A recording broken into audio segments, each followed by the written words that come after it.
Go on, people. We're back again. After I think a surprising 4-3 loss. Um, in a perfect world, we would have, you know, uh, bit someone's hand off if someone told us before kickoff we could get away from the Etihad with a 4-3 loss. Um, City should have scored at least a couple more. The amount of chances they put away were just alarmingly easy for them to.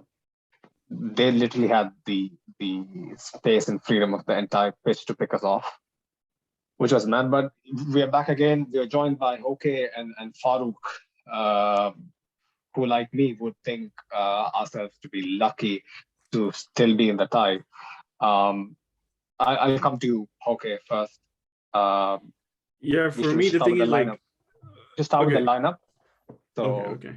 yeah, For go the ahead. lineup, I don't really have much to say because the fact is like, at the end of Mm, the day, it was a call between Rodrigo and Camavinga, who is going to be the 11th person, and Carlo Ancelotti yeah. went with Rodrigo based on recent Mm, form. So you can't mm, really say anything because then there's also the fact that City were starting with Zinchenko and Stones out wide yeah. as wingbacks. So probably Mm, Ancelotti wanted to take advantage of that. It mm, didn't work out that way, mm, but I think that was the main idea behind it. And I think Rodrigo, when we were in possession, had some good moments. But like overall, probably I personally, like I said in the pre-match thing, right, that mm, I wanted to go with the formation that would help us gain control of the midfield. So probably I would yeah. have gone with Camavinga, but then I slowly decided to go with Rodrigo. So you can't really Mm, complain. And the other big call was Alaba because I think Alaba was coming off the injury and probably he wasn't completely fit. mm-hmm, But then I expected Nacho to start, but Alaba starting is like, if it had been a fit Alaba, then probably it would have been a different story. mm. But yeah, we get what we get. Like going back to your point, I think Rodrigo tries very best to stretch City. Like I think he at some points in the first half he was our only out ball. Farouk, can you?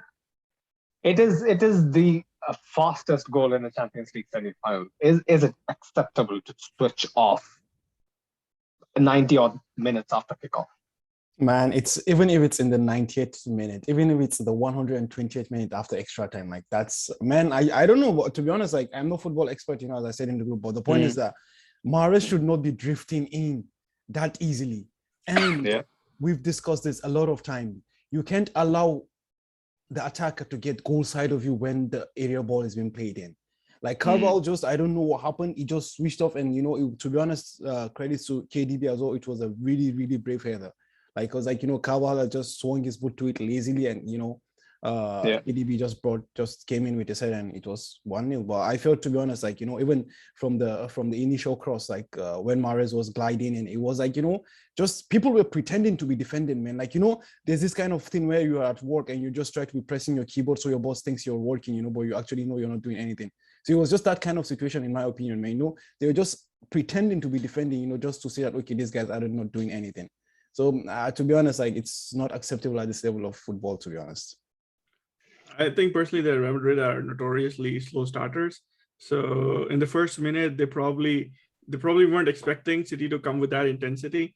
But the thing is, like Benzema in the post match said something interesting. It was like Real Madrid went to the game with zero confidence.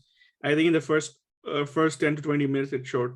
Like Benzema, when the first goal went in and the second goal went in, you could see Yeah, how I angry remember. Benzema was. Yeah. So Mm, probably it was that, but then I think it was whenever you play against a team managed by Pep Guardiola, you have to be ready for a team that is going to go for every ball, whether even if it is offside, they are going to chase the ball, and if you give them even a single opportunity, they're going to take advantage of that. So I think Real Madrid they made this mistake. If Real Madrid teams of old, especially the one that went against Bayern in 13-14, you could see that they had played so much against Guardiola that they knew never to give up and to be always be zoned in. But this team, I don't know if it is because of the lack of quality in La Liga, or because let's be honest, like City and Liverpool are the best two teams in the world right now, and we are a little bit short of that quality. So I I think think Real Madrid suffer from a lack of playing those quality games against those quality players, I because think it's predominantly down to lack of experience. Like honestly, Militao that is was my not a point seasoned basically. veteran. Yeah, that's what I'm getting at. It's like, especially Militao, when Militao has played in La Liga, we have been like, he's been one of our best defenders. But in this game, his lack of experience in games of this level, I think it showed, because especially playing against a team managed by Guardiola, and given how how big of a micromanager he is, he knows how to control every aspect of the game, how to plan for every aspect of the game. And I think Militao suffered from the fact that the team, as well drilled, we came up against them, and Militao, like, he was exposed completely. Be it the first goal, second goal, or I don't know, you can keep counting the number of goals. Yeah, second goal again. Like even before the second goal, even after the first goal, I never thought City took the foot off the gas. They just were relentless. They wanted to score as soon as possible again. And how silly was it that I saw my centre backs completely out of position, or almost wandering outside the box, like they were giving out free candy. It was shocking to watch. It's just some of those things that you watch it and you think, how does he end up there? Like what did you think about the second goal and the manner we considered? How easily Jesus spun? Was it David Alaba? Alaba. Yeah. Yeah. Actually, I think it's really, for me also, it was, to be honest, these are like basic things like we should not be missing this sense, to be honest. Okay, like Mo is trying to talk about like the fact that Guardiola is a micromanager and all that. I feel like no matter how like good you try to coach against the Guardiola system, no matter how much you try, like you cannot account for individual mistakes, and like, okay, maybe you guys might point to the fact that eventually this is the eventual goal of the micromanaging. You expose the mistakes in the defense or like in the armor of the other team.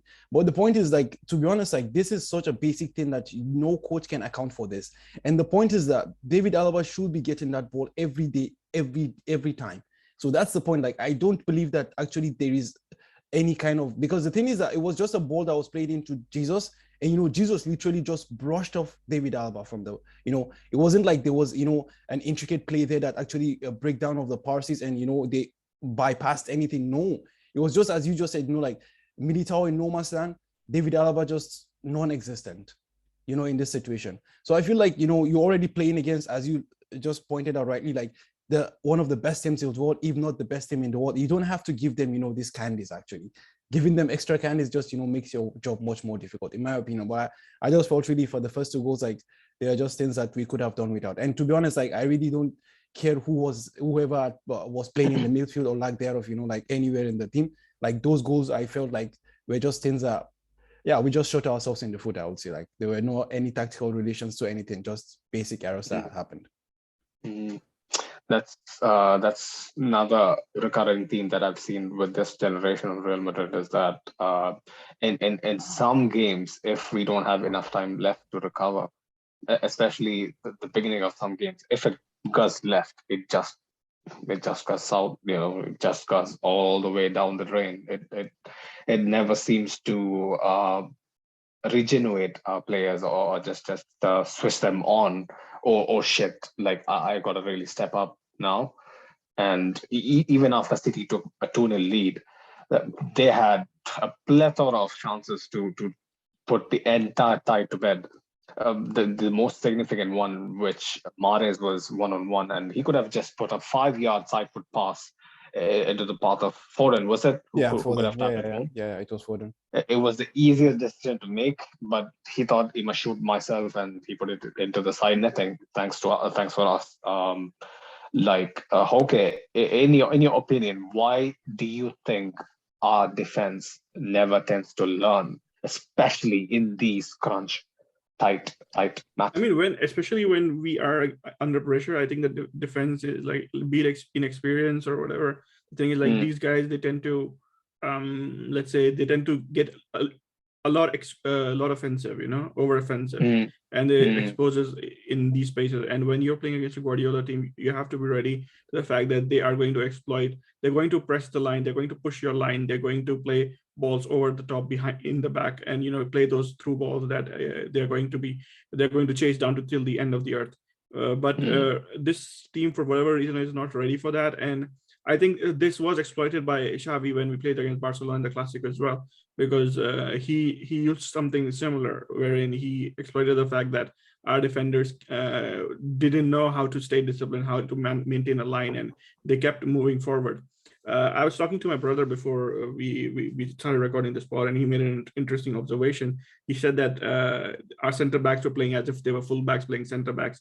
To a certain extent, at David Alaba, that's true, right? But for Militao, we consider him to be a center back, and even he was like not tactically astute as to when to make runs and when not to. Even when Nacho came on, the first thought that I had in my mind when Nacho came on was the fact that this guy is going to step up, miss a ball, and there will be at least one goal scoring opportunity. And immediately after he comes on, within like 2 or 3 minutes, he steps up and there's an opportunity for them to score. So I think there is this tactical acumen that our players lack, like for whatever reason. With Militao, I can understand that it is inexperience probably, and I think he would benefit from having a better defensive leader by his side. From what we have seen from Antonio Rudiger, he could be that person, but then it makes me doubt about the thing that makes me doubt is the fact that Antonio Rudiger before Thomas Tuchel was like he was literally out of Chelsea. So I'm not sure which version of Rudiger we are getting at Real Madrid next season. So for me, that is the biggest thing. You know, I just think it's down to tactics, because Zidane last year he made a brilliant team out of Militao and Nacho in the last month. But the thing is, like, Zidane had a different system whereby he defended a lot and they were rarely attacking. But this team under Ancelotti is like it's more offensive than what it was under Zidane. So I think there's experience, there is a system. I think it's a multitude of factors, and the fact that today we were playing without Casemiro, because Casemiro cannot be underrated. He covers these spaces when defenders step out. Today there was no Casemiro, and Cruz, as we know, is like his defensive acumen is pretty poor. So, you know, we were left exposed every way. Yeah, man. Like our midfield never tends to do our defense any kind of favors. They're always caught out at bay more often than not.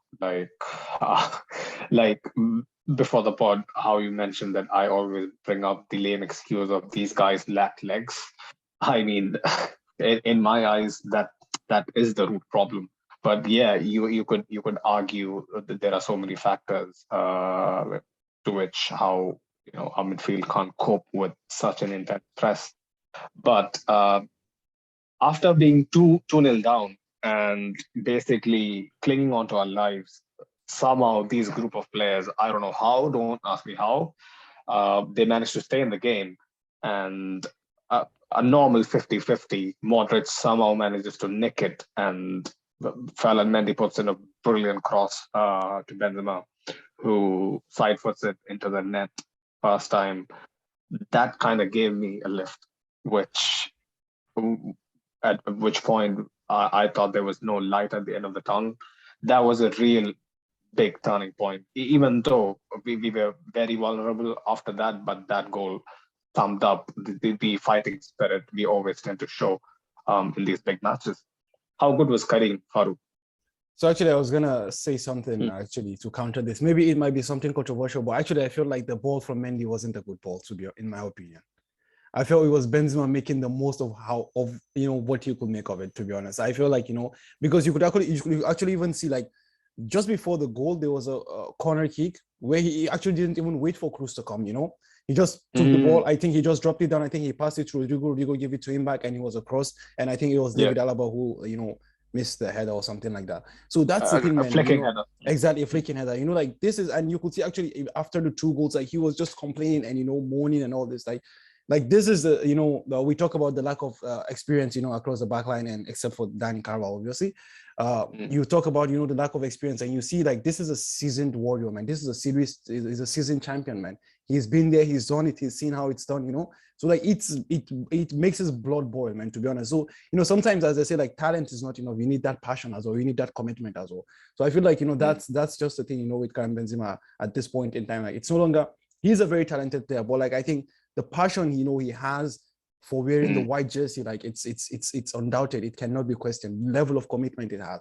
Not to say that the other players aren't committed, but no, like, it's, he's the leader of the team, and he is a leader in the name of it, So to be honest, I feel like he's monumental, and I feel like, to be honest, without him, we don't Yeah. we don't even stand a chance, to be honest. Without him, we don't stand a Absolutely. chance, really.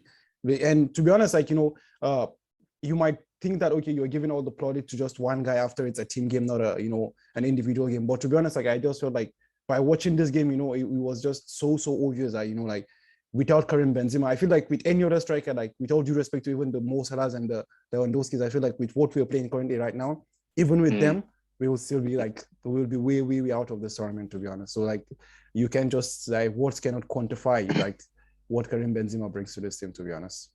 He For tries me, his best. For me Go on. personally, I agree with what Farouk said about Karim Benzema, because I think Karim Benzema symbolizes what defines a leader. Okay, Sergio Ramos is a different kind of leader, but Karim Benzema is one of those leaders who leads with his actions on the pitch.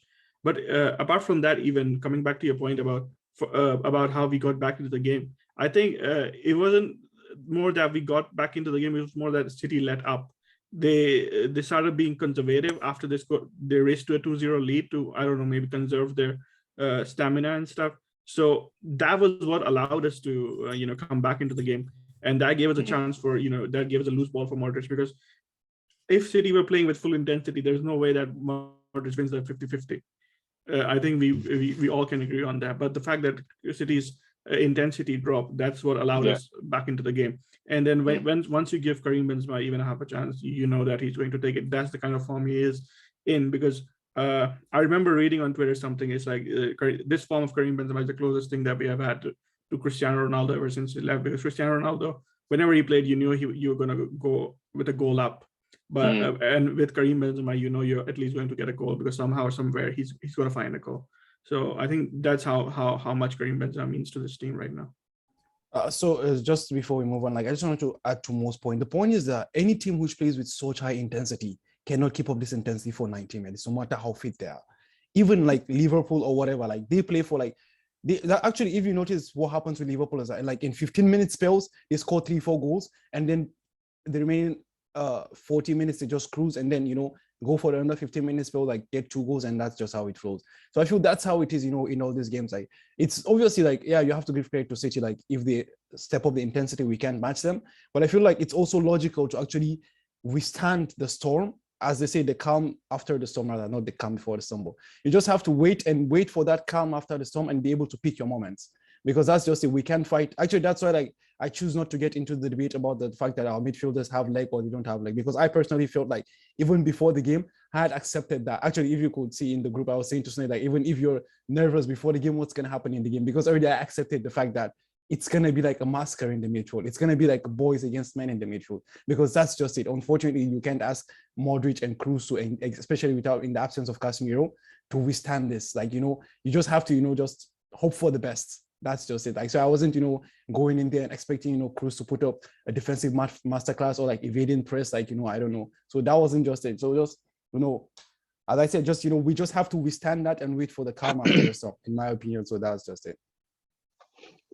Exactly, man. That is why, relative to the performance, I think the boys would have been buzzing to go in at 2-1 at like the halftime mark.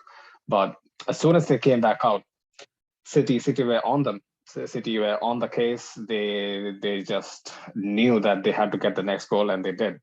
And the way they did it, obviously, Nacho came on for Alaba, who I think might have had a slight injury issue.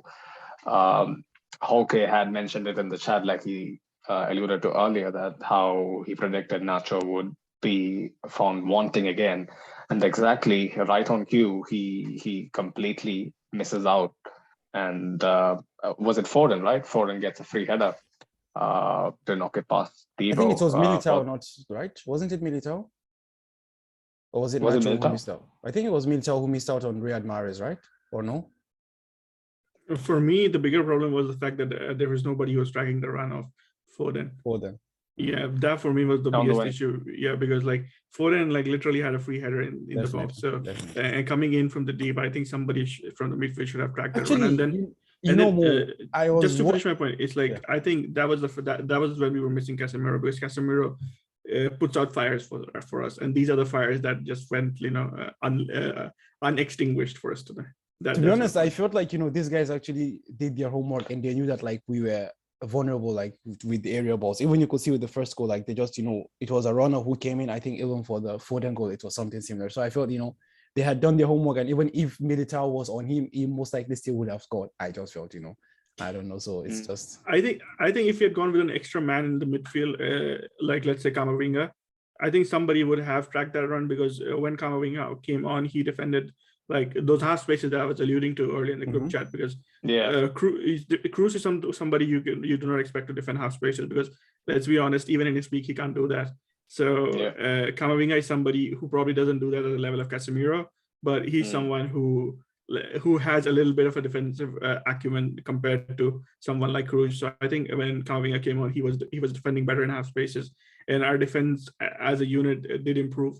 So I think we lacked a body in the midfield, but then Ancelotti decided that today we were going to go with Rodrigo and probably take the game to them. But then if that was the point, then we let City have the ball too much, and we were too conservative, because whenever we were good when we were on the ball, and whenever we sat back, I think City just toyed with us. Yeah, like coming back to the fact that we're sitting deep, I guess all of us, we saw that coming like a mile away, how we were going to approach this game. But at least, in my opinion, it was better than PSG, Definitely. where we were just sitting ducks for the entire game. But at least here, we tried to be a little adventurous. And right after they scored the third goal, we looked to force the issue a bit. We tried to push up higher, and which eventually led to the Vinicius goal. The way he turned Fernandinho was brilliant. He basically nutmegs him mid-air to turn and go past him. And the composure he had, which has been lacking all throughout his career up until this season at Real Madrid, the composure and the finesse with which he slides the ball into the far corner was so satisfying to watch. And I'm just truly happy that he is actually his persistence is reaping rewards. Yeah, I think this move is something that Vinicius does a lot, even in La Liga, in Champions League before, and this is the first time that it's actually led to a goal. Because I remember distinctly after the first time we played Athletic Club in La Liga, he did the same move on whoever the right back was. I am forgetting his name, and it's probably on our Instagram. If you go back and check, our Instagram is Let's Be Real 19, or if you want to check it out. So yeah, I think this is a move that he has been doing for a while, and today I think we all identified Fernandinho as a weak point when he came out against Vinicius. And we were expecting Ancelotti and to maybe develop some sort of a tactic to exploit that. At the end, maybe we didn't develop as much a tactic, but then when we got Vinicius one-on-one with Fernandinho, he kind of blew past him. And as you pointed out, the composure from Vinicius this season has been excellent. So full marks to him for finishing that goal. This goal completely reminded me of the Gareth Bale goal in the Copa del Rey, because he even ran. Maybe depending on how you feel it, maybe Gareth Bale's goal was better, but I think Vinicius' goal was just as key because it kept us in the tie at 3-1. Yeah, I thought that was a big turning point, and we would tend to capitalize on the momentum and try to build on it, but we get back again. City regain a 2-goal lead for the third time in the tie, with, in my opinion, a very avoidable sequence of play. Cruz lunges in, referee waves play on, and it's as if time stood still, and these people are literally ball watching. Carvajal is thinking, I have Bernardo exactly where I want him. He's right in front of me. I can just block the shot as it comes in. Like, everything is easy. But then he literally takes 2 easy steps and then whips the ball into the near post. The venom and the ferocity at which he strikes the ball gave Thibaut no chance. But again, this is testament to how angry our defense makes us watching the game, because they have this in them. Like, literally the moment you think, okay, these guys have finally woken up, they just tend to lose it again. Actually, I'll come to the defense of Carvajal here. Although, like, it's been a repeating theme, so like we can, we can say like it's the first time it's happening. But actually, this is the time where you talk about playing to the whistle, right? So actually, what I feel happened was like I feel like the ref had the whistle in his mouth, and both Silva and Carvajal actually I felt were waiting for the ref to blow the whistle, and actually that's why you could see like just it was a very slow movement from Silva, so it wasn't like it was quick. It was a very slow movement, and it was just a shot. Like it was a shot at the instant, So I felt like that was maybe the reason why Carvajal also was very lax on the defending there. Like he was expecting the ref to give the foul because the advantage wasn't there anymore, like supposedly.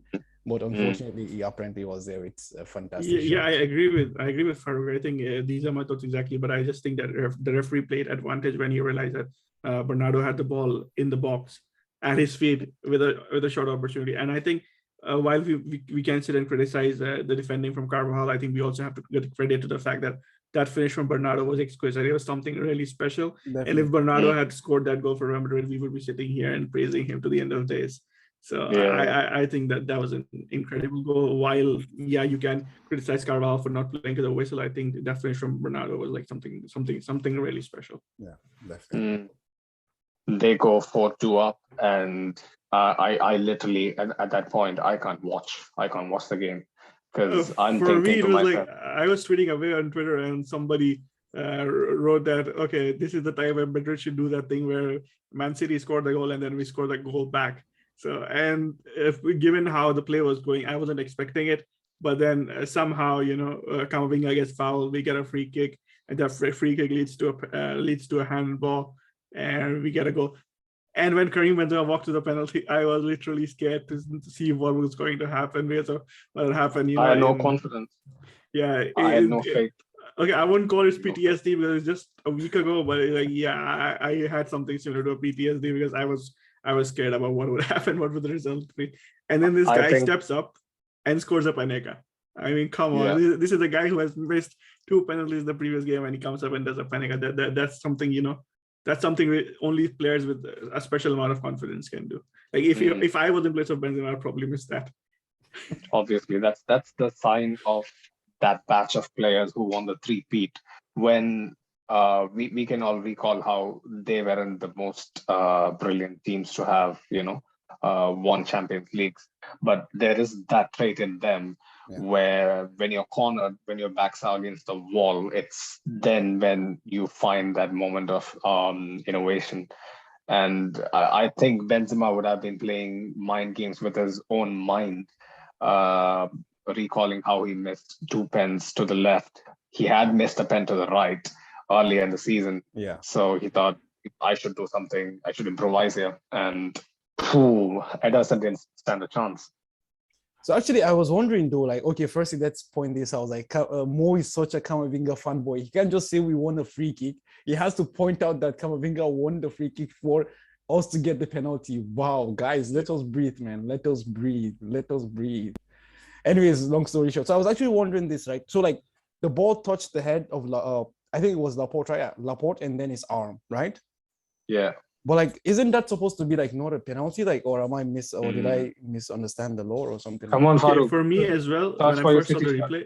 No, like, is that how they changed the rule? Is that not what, like, if it touches your like body before it touches your arm in a defensive action, then like it's not a foul? I think isn't that so?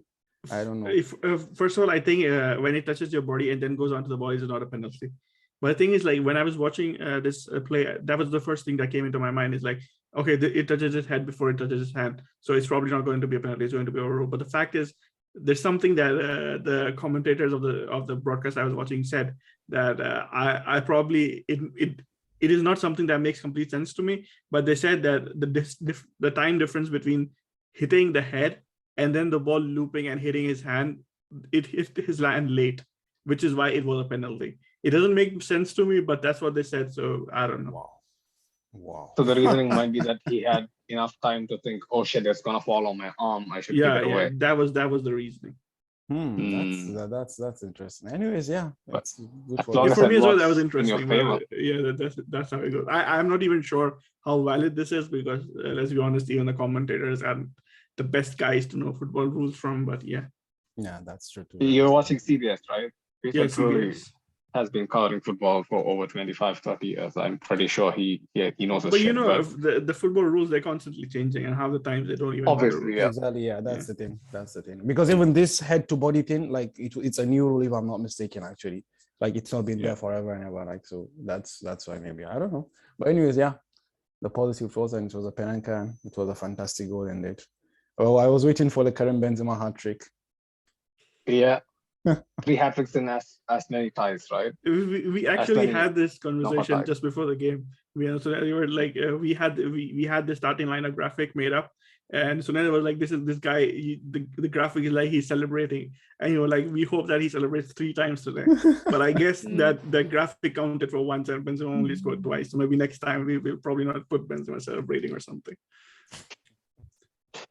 In all honesty, man, the way we defended dampened at least my celebration in all our goals. Like, yeah, we stand a chance, and these players put it all out there and gave us a fighting chance for next week. But the way the match was going and the way how we were getting ripped apart from end to end, it was hard to watch, man. Again, I'll tell you, it's so fucking hard to watch.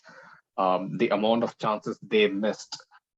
Is it ludicrous in me saying that City should think to themselves, we should have scored at least 7 goals this game?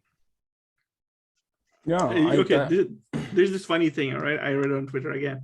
It said that for City to score 2 goals, they need to create 2,000 chances. But Real Madrid played in a way that allows City to score create 2,000 chances. So I think I'm not an avid watcher of City. I don't watch Premier League regularly. Like that's something that I've admitted to before as well. So today, on basis of today, I thought that was true because City needed to create a lot to score, and then the fact that City played without a proper number 9 probably showed, you know, given the number of chances they created and missed. Actually, I think that's partially true, and also like it's also partially wrong, because the point is even the best strikers in the world miss a lot of chances, right? So like that's just it. Like even the best goal scorers like miss the most chances, to be honest. So actually, the thing is that, you know, there's always this myth that goes around when City don't score a lot of goals, that they miss strikers and all these things. But I think like they're the second highest goal scorers in the Premier League after Liverpool. I think it's just a 4-goal difference or something like this. So I think they don't necessarily miss that a lot. It's just, you know, to be honest, I just felt we were just lucky. You know, this is a team that scored 5 at the weekend, though, right? So it's not like they're missing a center forward. That's why they don't. But yeah, obviously, like it helps to have players like Benzema, Lewandowski, Harry Kane, like those blood-smelling finishers that they can just, you know, sense the danger and finish it up. But I think, in my opinion, it's not really about that. But actually, to Sunaid's point, I think, to be honest, like Guardiola will be so furious like that he hasn't won this game by at least more than 1 goal. That's just it. Like he had the chances to do that. And especially, we don't know what's going to happen next week. But if City gets in the situation whereby they go out on penalties, for example, after extra time, like it's going to be so like, it's just going to be down to this game, to be honest. So I feel like they should have, and they also know that they should have, to be honest. Because even you could actually even feel, you know, whenever we equalized, the City fans went silent, although they were winning. But it felt like the game was at a stalemate, you know, that kind of thing. It was like the away goals were still alive, and they were like, okay, like we go and we lose 1-0 and we're out. Although it's not literally so anymore. So that's just it. They also know that that's how it is. But I don't know, man. I just feel like Chelsea scored 3 at the Bernabeu, right? So yeah, why not? So I'm not so optimistic that this nights at the Bernabeu are very long. I actually don't believe in that anymore these days. So let's just see what happens. I mean, just to correct Farouk, we never actually equalized in the game. We were always trailing. We always just cut the deficit back to 1. But that's what I'm saying. Like when we were 1 goal behind, it felt like we equalized. But the other thing is, like, I think City fans were sort of like, just to give credit to the traveling party at Madrid, because they were chanting over the City fans, because I think there was this news item that traveling from Madrid to Manchester wasn't easy. So Real Madrid like returned around 1,000 tickets. So I think that was something that a lot of people pointed out in the comments the last time we did this video. So I think we have to give credit to the Madrid fans, because they made a lot of noise today, even when we were like under adversity. So I think that's something that we need to give them credit for. Actually, to be honest, the thing is this. I think if you actually watch City a lot, you're going to give a lot of credit to City fans. Actually, if you could recall, like the last time we had Big Steve on, he was saying like, finally, like he feels like City fans now feel like they belong in this competition. You know, they've always felt like, you know, like they're like outsiders in this competition. So I feel like for the first time while watching City, okay, I haven't watched them a lot in the Champions League, but I watched them a lot in the Premier League, and I can say that this is the first time I actually felt like, okay, this was an arena, like, you know, not a stadium. You know how it, like, you know how it always buzzes with fans, and you know the noise. The crowd was up for it. Yeah, exactly. The crowd were up for it, to be honest. And this was the first time I would ever say that about City, actually, like in a Champions League game. So like it's, yeah, they're starting to get there. Like, you know, it's their second in the second consecutive semi-final. So yeah, bit by bit. I think the away contingent, including our man Steve himself, next week would be a force to reckon with at the Bernabeu. And I think, similar to what happened against Chelsea, our team will have this heavy weight on their shoulders to come out straight away out of the blocks and go for City's throat. And sorry, let me interrupt you quickly. If I'm not mistaken, in the game against Chelsea at the Bernabeu, when we conflicted, we didn't know whether to defend or to attack. We actually were just in between. I think that was the problem. I think actually this game favors us in the sense that now we know that we have to win. But against Chelsea, like we had a 3-1 2-goal advantage. So like in my opinion, I felt like rather than they attacking from the first, so like they were just like conflicted. They weren't sure, okay, should we stay back? Should we go forward? So I feel like this game maybe kind of gives a platform whereby, okay, we know that we have to win this game, so there's no other way to play other than just going forward. I mean, in theory, you're right. Just to add to Farouk's point, I think this game will be more like the return leg against PSG than it will be like the game against Chelsea, because it's the game that we know we need to attack. Yeah. We cannot sit back and, you know, absorb pressure anymore. Yeah. So we have to take the game to them. And the fact that this game is something that we need to come back from, we have to come back from a deficit. I think the crowd at the Bernabeu will be different, because the crowd at the Bernabeu against PSG was different than the crowd at the Bernabeu at Chelsea. So I think there is something that is going to happen. So added effect of Pep as well then. Let's not jinx it early. So let's just be I mean, the crowd is going to be there, whether the crowd or not is something that is out of I'm just you know, touch wood, that's it. Yeah, but Pep being there is probably going to add to the definitely added effects, definitely. Yes, Pep Guardiola better be prepared for some, you know, their bad boys will be back. You wouldn't want to say, or Walker will be back, Cancelo will be back, so they'll be much stronger next week than they were this week. So I mean, we expect even Casemiro to be back, and the fact that Mendy's probably going to be fitter than what he was today. So. Alaba as well. Yeah. But I think with Alaba, I think the interesting point is if Alaba is going to be available over the weekend, because the thing is, as things stand right now, we probably only have one fit center back available for Espanyol, and that's Jesus Vallejo. So it's going to be interesting how Carlo approaches that game as well. We need just 1 point. We need 1 point, but it's Espanyol against Raul de Thomas. You don't really fancy Jesus Vallejo. And we can play your boy, man, Rafa Marin. You don't fancy Rafa Marin is obviously going to start. I think that's what has been rumored, that he's probably going to start against Espanyol. Nah, we will finally get to see actually I don't want to put the future of my trophy in the hands of those boys, man. After we win the league, and then in the in the derby against Simeone, let them play the kids, man. Let them play the Castilla kids. That's not happening. That's not happening at all. Nah, man. Imagine the level of disrespect when we just send our Castilla team out and they get a kind of war. That's not happening. That's not happening. You know, there's this thing about Real Madrid. That's not the same as other clubs. Real Madrid, you always have to fight, even if you're winning the league, even if you're losing the league, you always have to fight. So yeah, definitely. I'm just taking a piece of my life, obviously. Just so nonchalant in the way you take the piss, Farouk. But I think Farouk is a dank dude. Eh? He's one of those dank meme people. yeah, he always has some sort of bait hanging, you know, right there. But yeah, man, like I think that probably sums up how agonizing it was to watch. But again, credit to the boys out there who gave it their very best, who put in their 120%, 150% to give us a chance next week. This was by no means a straightforward task. People knew it before the game. People knew it during the game. But I don't think they knew it in the first 30 minutes, the fashion in which we conceded. But yeah, maybe after that they woke up. And I hope the team doesn't underestimate the task at hand next week and, you know, completely take their eyes off Espanyol as well. So it's a big week. we need to be prepared, and I expect nothing short of a win at the weekend, even though we're missing key players in the defense. But this is the crunch time of the season. These are pivotal moments in which the squad shows their mettle and their spine to keep going no matter what. Any final thoughts, boys? For me, it was funny that Vinicius came out immediately after the game and said that I want my brother Benzema to win the UCL, La Liga, and the Ballon d'Or.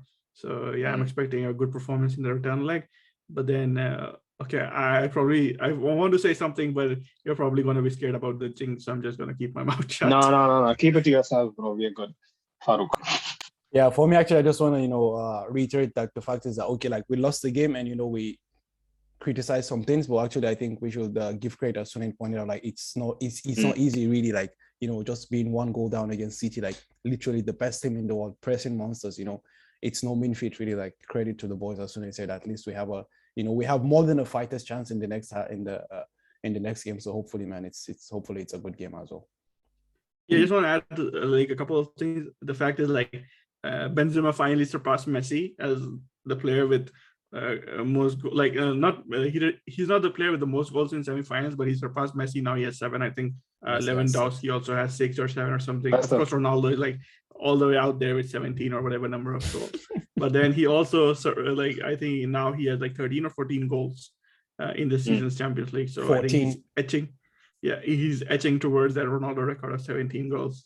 Let's see. I hope Benzema gets there in the return leg. Hopefully. Yeah, man. 40 goals in all competitions. 41. 41 or 41. Yeah. It's simple, man. It's just a hat trick more, man. This is what Benzema does. What do you mean, man? Let's just. Next time we make sure not to have Benzema celebrating in the graphics. So probably he scores 3. Let's just keep it on the low. Let's just hope for the best. But before we wrap it up, just for the people listening to us, we'll be doing a City preview with the Feed the Goat podcast. They're a pretty good City channel, hopefully on Sunday, and I think it'll be uploaded right away after we finish recording, so somewhere around midday Eastern time. So yeah, Saturday is another assignment to wrap up the La Liga title and hopefully get a guard of honor, the Pasilo, hopefully at the Wanda Metropolitano. So yeah, man, huge week. Fingers crossed as always. This is the week where the Real Madrid season potentially could end. Because if we got out of the Champions League, the season could be over. But then the La Liga season has like a good chance of getting over if we manage to get a point or Barcelona drop points again. So yeah, let's hope for the best. Hopefully we go through. Yeah, because Benzema's Ballon d'Or is something that I want to see. Exactly. Like I've pointed out before, this is a plea to our players and that's coaching staff. Do it for Benzema, man. He deserves it. Do it for Benzema. Hala Madrid, people. Hala Madrid. Hala Madrid.